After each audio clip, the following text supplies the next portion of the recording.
Yo, what's up? This is Theslykrow. Welcome to the first episode of Nest Talk, where we talk about gaming news, some of the big headlines, and what's trending in the gaming world. I'm here with my guy, AgentDeli. Say what's up to the people. Hey, my name is AgentDeli. You can call me Deli. I'm here with Crow. I guess I'm his special guest or his partner. Yeah, it's nice to have you on, man. It's my first Thank you. time doing a podcast as well, so I was very inspired by a lot of different gaming podcasts, but let's give it a try. And yeah, so if you guys don't know, Agent Deli has actually worked in the gaming industry, and he's also a part-time streamer on Twitch. And so, if you don't mind, can you tell us a brief background of your gaming experience? Yeah. So I own a small little business where I contract out and do video game development work in the industry. I started that in 2015.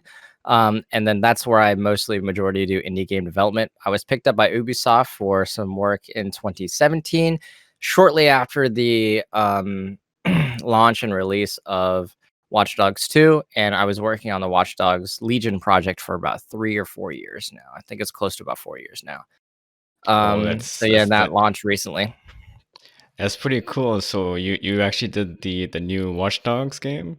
Yes, I did. I'm actually an editorial designer, so basically everything that I do was like subtitles and text and making sure that everything was properly spelled, and it showed up on screen on time. We have a lot of accessibility features in the game, so a lot of that has to be tuned with like subtitles and text, audio, text to speech, that kind of things. There's like a huge laundry list of accessibility settings that we had, and everything that has to do with like translating audio to text or making sure that subtitles are bigger, make Hmm. sure is basically what I do. I work in a little small team, about like 24 people. Right, sounds good. Yeah. Okay. All right. So, the title of today's show is going to be It's Too Late to Apologize. If y'all haven't noticed, as of late, the CD Projekt Red, they did come up with their apology video. And this is a reference to the old Timbaland song. And remember that Timbaland song? Yeah, actually, it's a banger. That's a certified banger right there, man. Yeah, for sure. Yeah. Okay. All right. So you already know there's going to be a lot of CD Projekt Red slander this episode. And they actually made a lot of lies in that apology video, so we're gonna go over that a little bit later. Okay, so let's get right into this topic here. So we're gonna be going over the Bloomberg article by Jason Schrier, and he actually gives an inside look of what actually happened behind the doors of CD Projekt Red. And he actually interviewed more than 20 of the current and former CD Projekt staff. And so it really showed like what really happened behind the doors. Yeah, so I'm just gonna give my brief synopsis of the article. And so the article shows what happened behind the doors of CD Projekt Red, how they use more resources tied towards marketing rather than actually spending time and resources developing the game. And so you had the special E3 demo of 2018 that was like 45 minutes, and that turned out to actually be fake prior to the release. And you also had Keanu Reeves hyping up the game in back in 2019. So you gotta really ask yourself, like, is it really necessary to chase like clout? Is that really necessary? And so let's go to these quotes here. And so we have the first quote here from in the article. It says, in Rinsky's apology, the second within a month, was an attempt to restore the Polish company's reputation with scores of fans and investors who had waited 8 years for the game only to discover it was riddled with bugs and performance issues when it was finally released. Unlike competitors such as EA Arts Inc. and Ubisoft Entertainment. CD Projekt only releases one major game every few years, so the company was relying the Cyberpunk 2077 to be a major hit. It performed so poorly that Sony Corporation removed the game from the PlayStation Store and offered refunds. And this was definitely an unprecedented move, while Microsoft Corporation snapped the label, warning customers that they may experience performance issues on Xbox One until the game is updated. So what's your take on the PS4 like offering refunds? Like, I don't think we have seen this at all in the gaming industry. Like, this is like the first time that this happened. So Well, what's your take on that? we had seen similar events here when No Man's Sky came out. But with No Man's Sky, the game actually was overpromised and underdelivered, much in the same vein that Cyberpunk 2077 was. But the issue with Cyberpunk 2077 was that they didn't really contact Sony with the I guess the refund request. Like literally as soon as the game came out and then everybody was like, "Oh, the game doesn't work." Cyberpunk literally was like, "Just get a refund." And when you say that, you have to kind of guide the consumer base through how to do that properly, or at least through the correct channels. And they kind of just said, wherever you bought it, just get a refund. And when you buy a physical copy, obviously, because of like DMCA stuff, as soon as you open that cellophane, you cannot get a refund. That's just not how it works in any retail store, Best Buy, Walmart's, Target, Fry's, whatever it may be. You can't get one. You may be able to get a replacement copy, but you can't get a direct refund for it. Whereas a physical or as a digital copy, because there's no physical tax on that, which is like usually about $5 to $7 for a CD printing, you can like get a refund for it after if you have below X amount of time played on it, which is normally how like Steam, Sony, and Microsoft do it. But in this event, because the game was just not like it just was so poorly functioning, they just straight Hmm. said, yeah, you can go get a refund. And Sony, it basically did not abide by any of Sony's rules, especially as Sony being a marketing partner with Cyberpunk or with CD Projekt Red. Sony taking the full blunt of that refund was very disastrous on their end, which prompted them to remove it from the PlayStation Store.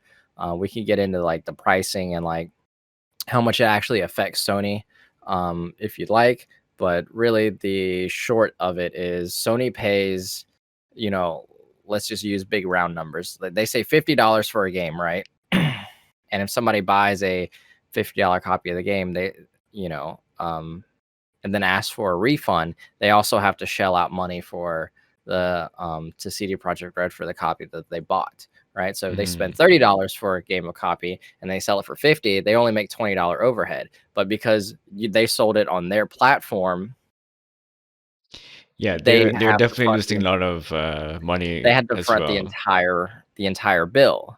So if we add up the numbers, they end up losing like almost double the price of the copy of the game for per angry customer. So if we have like 100,000 angry customers, and let's say they lose $80 on each copy of the game, that's $800,000 that they just lost in one day. And I'm sure that as Dang. the week rolls out, that number gets higher and higher. And then, of course, Sony uh, then prompted to take it off the PlayStation Store pretty quickly, like within 24 hours. Hmm. Right, it's definitely a big loss for Sony as well. So, they had to do what they had to do. And when I first saw the gameplay on Twitter, like the first week, and that was just brutal. Like I couldn't believe how like bad that stuff some of that stuff looked. And like when you see like some of the gameplay, it looked kind of like a 360 game almost like a PS3 game. It kind of like it wasn't like up to the standard as the other, like if you compare it to like a GTA 5 or something like that, Mhm. it's nowhere close to that It standard. didn't look. It also didn't look anything like the marketing material, right? Because a lot of the marketing material was like, in-engine footage or like real missions, like real footage of the game. And then obviously seeing that rolled back into the game, or rolled back on launch, especially during last gen consoles, you're like, this isn't exactly the product that I was led to believe I was going to buy. Mm-hmm. Yeah. But yeah, CD Projekt Red, they are a small company, but I guess their goal was trying to be like kind of like Rockstar. Like they really tried to be, they tried to capitalize on that open world market and like they tried to make their game inspired by a GTA, right? And okay, so let's move on here to the article. Yeah, you say the company is small, but like I think they're like at one point in time, Witcher was like Poland's biggest export. And then of course, like, having staff of like over 500 internal devs, and then obviously um X I can't remember, outsourcing. That's the term I was thinking about. Outsourcing work to like contractors and other people outside of Poland. I mean, that means that a development team can be anywhere between 500 to 1,000 people, 500 to 800 people, 500 to 1,000. I mean, Last of Us 2 had up to 2,400 people with, I think, Wow. with 40, sorry, with 450 in house, and then everybody else was contracted, outsource. It's a lot of developers. Mm-hmm. Right. Yeah. All right. So let's move on here. And okay. Yeah. So then the article talks about the apology video, how Iwinski concedes that the company underestimated the task. He said that the game's city was so packed and that this bandwidth of the old gen consoles is what it is, and it constantly challenged us.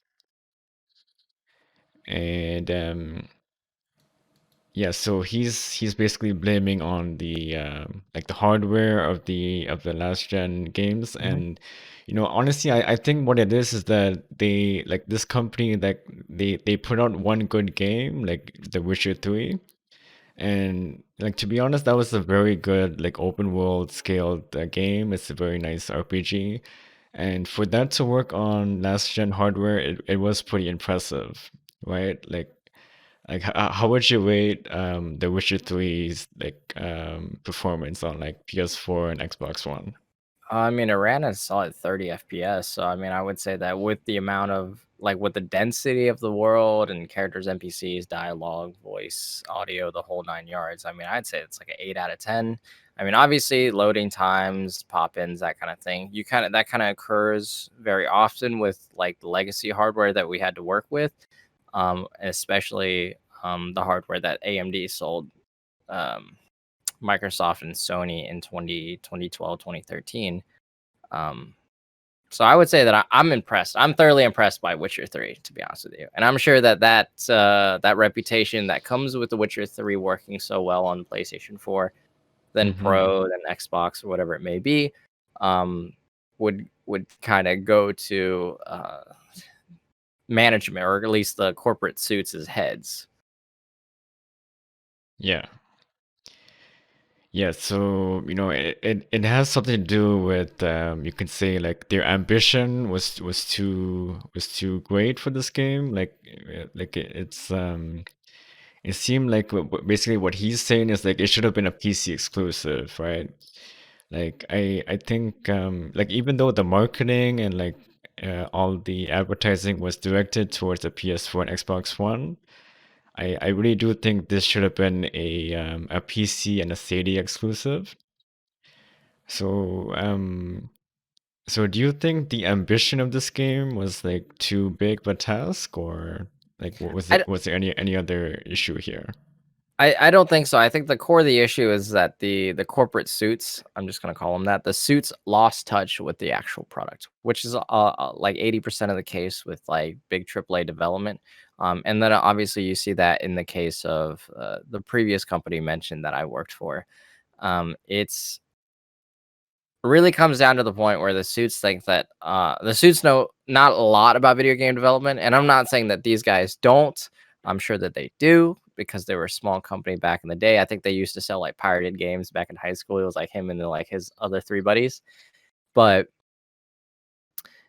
I think that the project got bigger and bigger, and they started seeing dollar signs, and they didn't really allocate the amount of money necessary, or at least the proper ratio in order to actually fulfill the development on a project this ambitious. And that's something that's at least Rockstar does.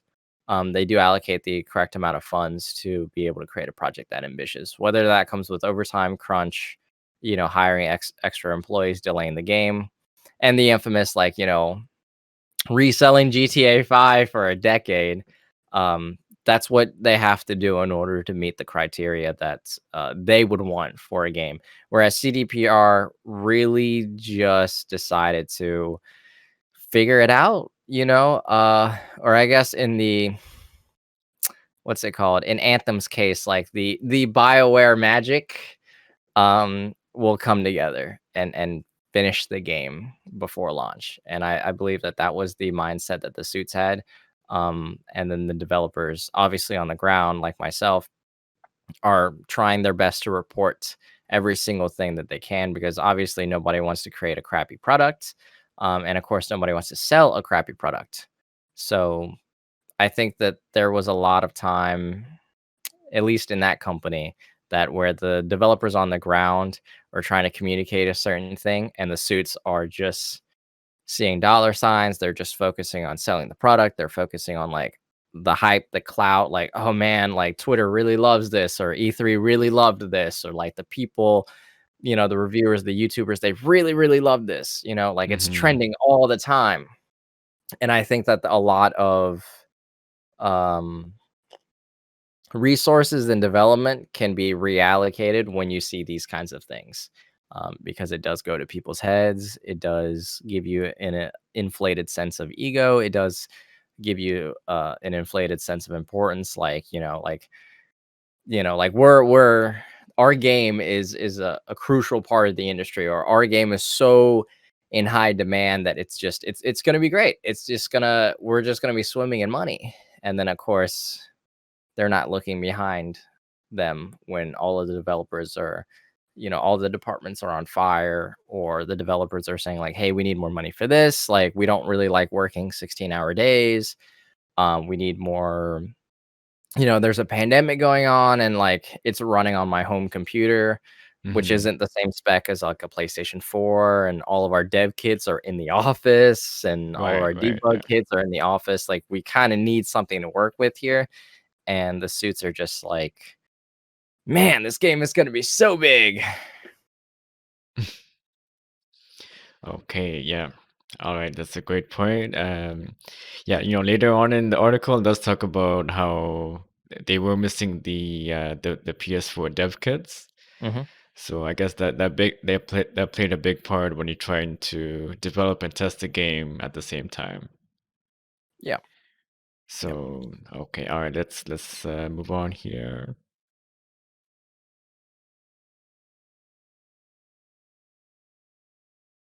Yeah, so it says here, in regards to the apology video, however, the developers who worked on the game argued otherwise, saying that many of the common problems were discovered and the staff just didn't have time to fix them. So that was basically a lie that he said there in the apology video, saying that, the how the thing is constantly challenged us, like they didn't do proper, like it needed more testing, which is kind of weird. Like I don't know why you would say that. Like it's like I get you're trying to protect your bottom line, but like at the end of the day, like saying lies is not the best course of action, right? Yeah, it's just PR lies. I mean, like, however you wanna blame it. I mean, I think you said earlier, he said that, quote, unquote, "The hardware was hard to, manage," or something like that. What's it said? Let me find the quote real quick. Yeah, so he's just basically saying like how like the disk bandwidth was like um yeah, the disk bandwidth was like so small, it is what it is. Like that's what Y constantly challenged us. And Yeah, if you want to. Also, he also said that okay, where is it? He also said something about testing, like every change and improvement they need to be tested. And as it turned out, our testing did not show a big part of the issues that you experienced playing the game. So Oh yeah, that was the like second line right there. Yeah. yeah. So the big thing for that is that like the disk bandwidth, right? I can't sympathize with that at all as a developer, and also a fellow AAA developer. These are like my contemporaries, these are my cohorts. I can't sympathize with that comment at all because we've had almost a decade. We've had 8 years of being able to work with this hardware, um, cut corners, do whatever it is that we need to do to make it work.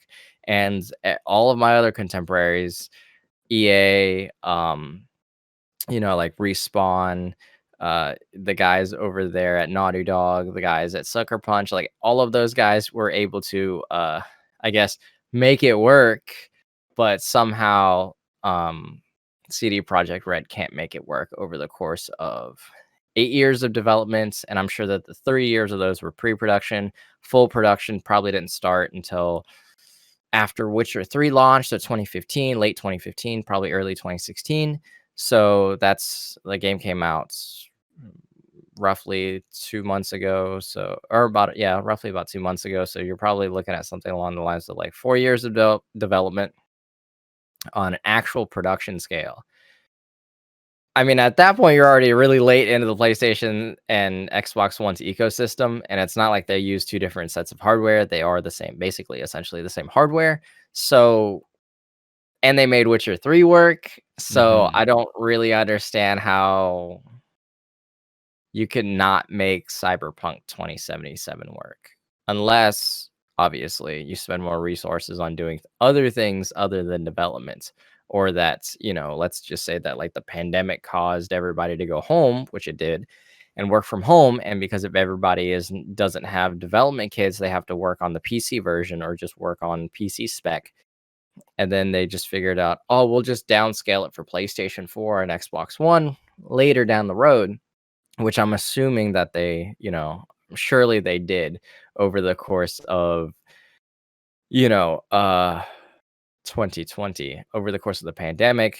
And then so I guess I could really see that, the whole like I didn't see the problems that y'all saw on the consoles where is a partially true statement, but at the same time it also does feel like more PR lies. It feels like just like an empty gesture of like, well, it was fine when I had it, or it was, the house was clean when I was there. So something obviously went wrong along the way, and he just was he, and then I guess the corporate suits, the management wants to really point the finger and place the blame, which obviously in this apology video, he doesn't really try to, you know, take the blunt of the blame. He basically says that, um, oh, we did not meet the quality standard we wanted to meet. I and the entire leadership team are deeply sorry about this, which is fine to be sorry. And then directly at the second apology, he was like, "Oh, by the way, it's technically not our fault." Like, like it just doesn't feel like genuine. It doesn't feel like a genuine apology, and it definitely feels like, you know, there was a lot of arguments behind the scenes before the second apology was made. Yeah. Yeah. Right. Okay.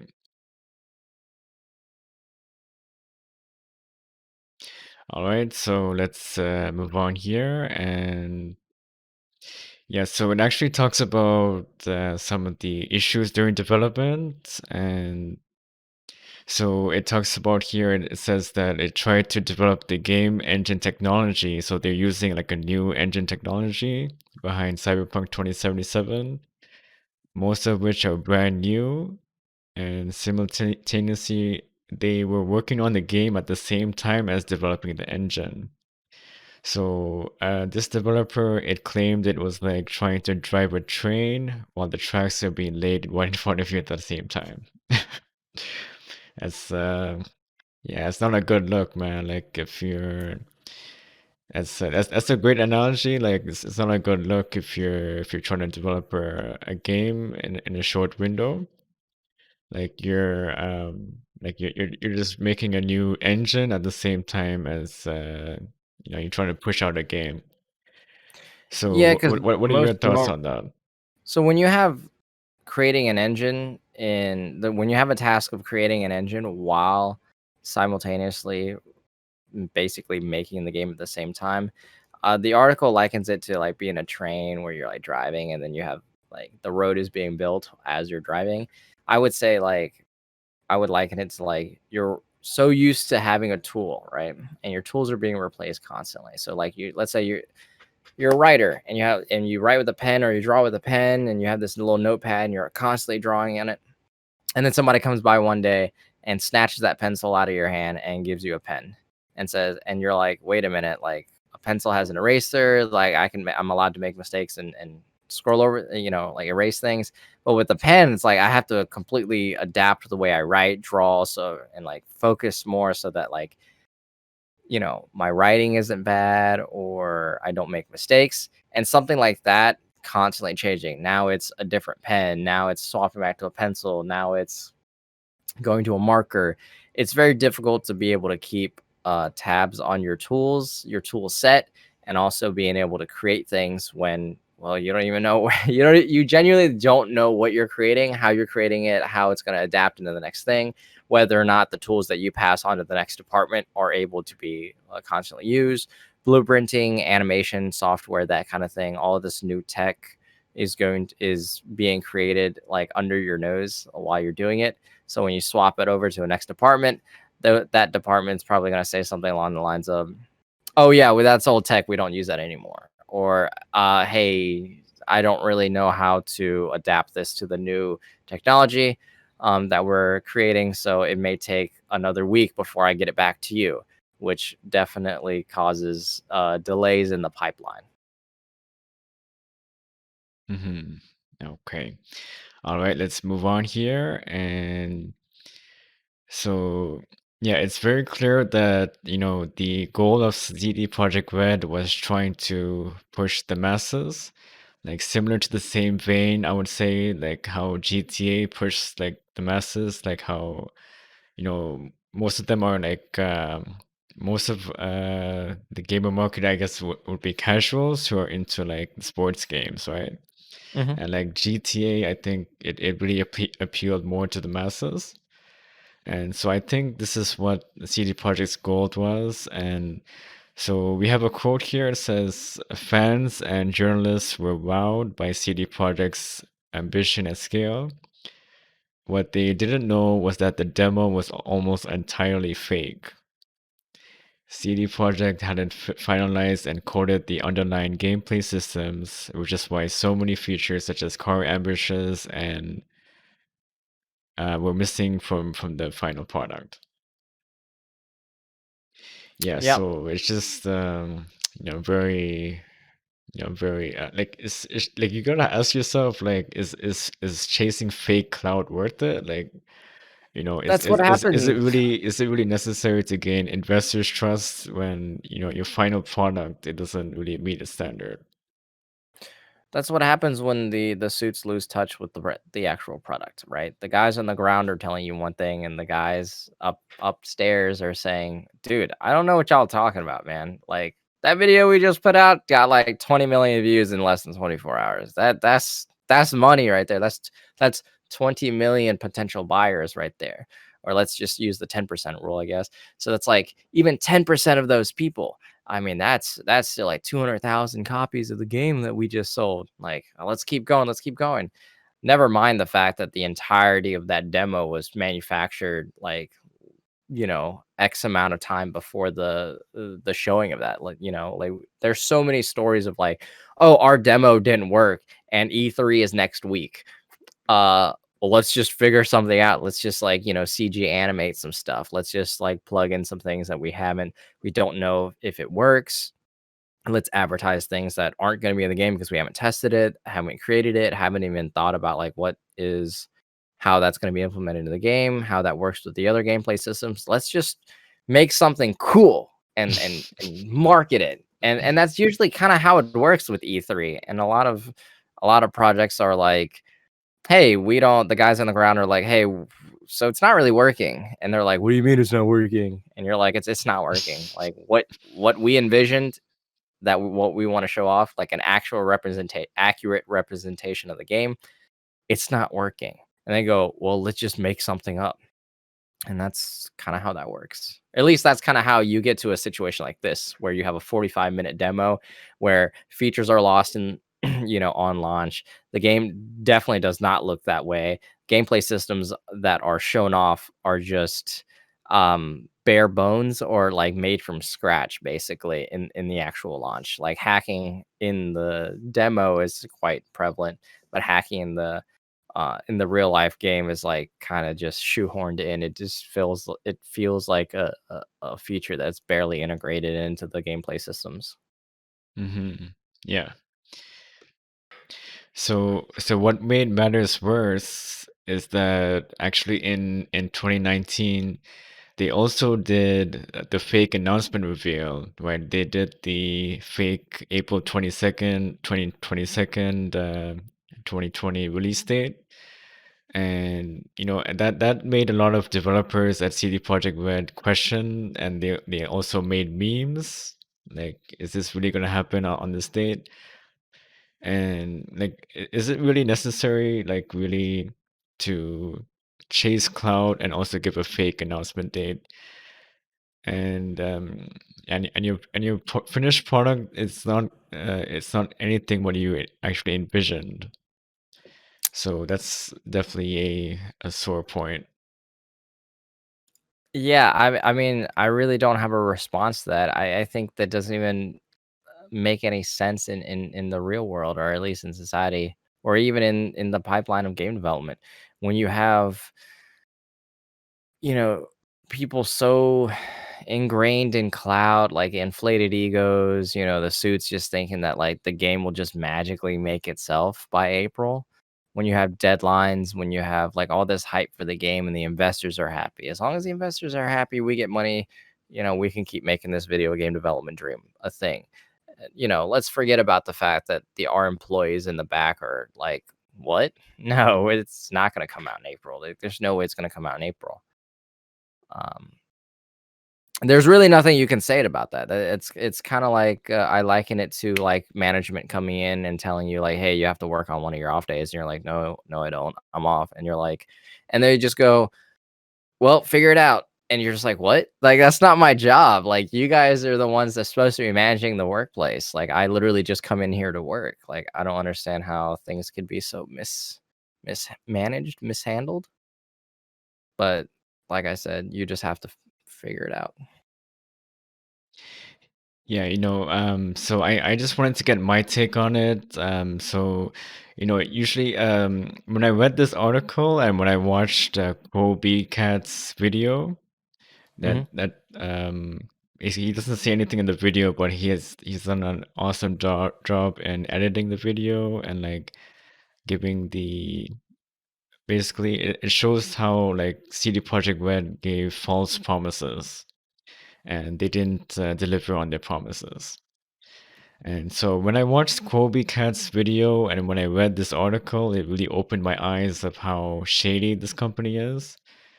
But in my personal opinion, I did enjoy what I played with the game because I've always wanted a Deus Ex meets Fallout meets GTA style of game, and I think like for the most part, this did meet those standards, right? And I really did enjoy the gunplay in the game. Like I thought the cover system was pretty good, and like how you can do a lean cover shoot mechanic similar to Hmm. like Rainbow Six Siege and stuff like that. So I really dig like the stealth gameplay. I think you can do some missions 100% stealth, and it is quite fun to do it stealth in my opinion. So, I know you did give Cyberpunk a try as well, and what were your thoughts on Yeah. on the game? I'm about 2 hours into the game right now. I Two really can't say hours? that yeah, unfortunately, I mean, I don't even feel like I have an actual opinion because I'm so, Oh like, I my have so God. little time logged into the game. I'm really busy. I work a lot. Oh yeah, Um, yeah, that's true. Yeah. yeah, so the time that I did have, I mean, like, a majority of the time I spent trying to make it run on my computer. So my computer is the Threadripper 2950X with 2 Titan XPs, in SLI, and for some reason, it was still running on the day 1 patch, I believe, or I guess the day 0 patch. The day 1 patch is, I think, like 1.02 or something. The day 0 patch, I had to play on all low settings at 1440p, and it would still dip below 60 FPS constantly. Um, I haven't tried it with the day 1 patch or, the following patches, so I really can't comment on that, but the 2 hours that I had with it, I mean, like, it felt like the environments and the missions that were crafted for the tutorial into like character introductions and exposition, it feels like they were um, definitely trying to, like you said, hit a sweet spot of RPG mechanics and like shooter mechanics and Mm-hmm. like traditional storytelling in in like a cinematic way. They definitely were trying to mar a lot of these genres together to make something that appeals to the masses, to make something that's like the game is like super easy, super accessible. There's a lot of action. The story's easy, quick, fun to jump into. There's driving mechanics, shooting mechanics, customization mechanics. There's like like an economy. It's open world. There's a lot of checklists or a lot of check boxes that they were trying to hit, to definitely make it so that the game sells as much as it can to the general audience. So if it appeals to somebody like the Madden buyers versus somebody who like plays Apex Legends versus somebody who plays like Fortnite versus somebody who plays like something a little bit more traditional inside the genre like Red Dead Redemption 2, GTA 5, Fallout 4, Fallout New Vegas, that kind of thing. Mm-hmm. Yeah. And I also thought that the details of the characters and the animations are just like have a very high production value, Mhm. and like it's honestly it sets the bar in some categories, and it's just a shame to see like this game have such a negative it's like a negative outlook because of the bugs and because of the game breaking glitches and things like that. Yeah, in the 2 hours that I've experienced, I haven't ran into anything that remotely is close to what anybody else has said. No clipping, no issues, no, like, shooting people across the map, no, like, super fast walking anims, no, like, things disappearing out of their inventory, that kind of thing. I personally, like I said, in the first 2 hours, didn't encounter that stuff. Now, is that indicative of my entire experience? No, but I feel like a lot of these issues people encountered pretty early on, or at least is makes me feel like they encountered early on and I haven't. So it's one of those things where, maybe it's just because I'm playing on PC and not because I'm playing on a home console. If I'm sure if I played on the PlayStation 4, um, maybe a completely different story. Yeah, you really do need the top of the line stuff when you want to play this game, and I've even heard that there is performance issues on the PC side, especially if Mhm. you're trying to run this on 4K.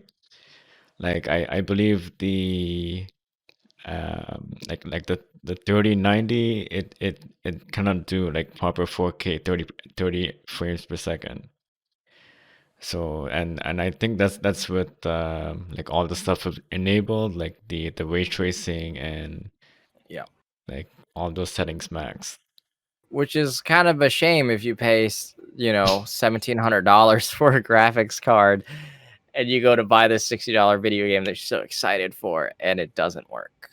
Or it doesn't work as well as are led to believe. And that's just something that's, can really, really draw backlash from the community. And like I said, somebody who pays $1,700 for a GPU would probably be proportionally a lot more angry than somebody who paid $300 for a GPU.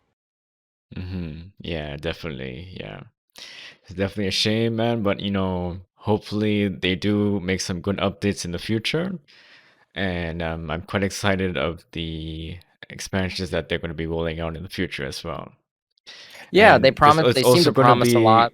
be there's going to be a rumor of multiplayer, so maybe that might be some kind of interesting right there. Yeah, I'm no comments there, my man. I'm gonna just let's just say that I hope that they deliver on the free content. I hope that they deliver on the constant updates. It's definitely still a winnable situation. There are games that have launched with much worse, much worse ire from the public. So to be honest with you, it's definitely winnable. And it seems to me, anyways, over the last couple weeks, people have been dying down on the hype. Maybe it's just because I'm not like seeking it out. But for me, it seems like on Twitter, social media, Facebook, that kind of thing, all of the people that I've been keeping tabs on in the industry have given CDPR less attention. So maybe it just seems that a lot of people are just waiting for the game to work. Yeah. All right, I do hope all the best for the future of CD Projekt Red, and Hmm. that's all for today, folks. And I hope you enjoyed the show, and make sure you don't forget to leave a like, and you can follow me on Twitter at Theslykrow, Yep. and don't forget to hit the subscribe button, and make sure you follow my boy Deli. He does stream on Twitch, and that's the Agent Deli on Twitch. Yeah, Agent Deli on Twitch, Agent Deli on Twitter. So you're more than welcome to interact with me on Twitter. I'm pretty much there all the time. And obviously, I would feel because I've had such little time on the game, I would like you guys to put a comment about your experience because I would love to read how it feels on different platforms or different sets of hardware. So I definitely love to, keep tabs on that before I boot up any more time on the game. All right. You guys have a good one. Thanks for tuning in and stay safe and catch you guys later.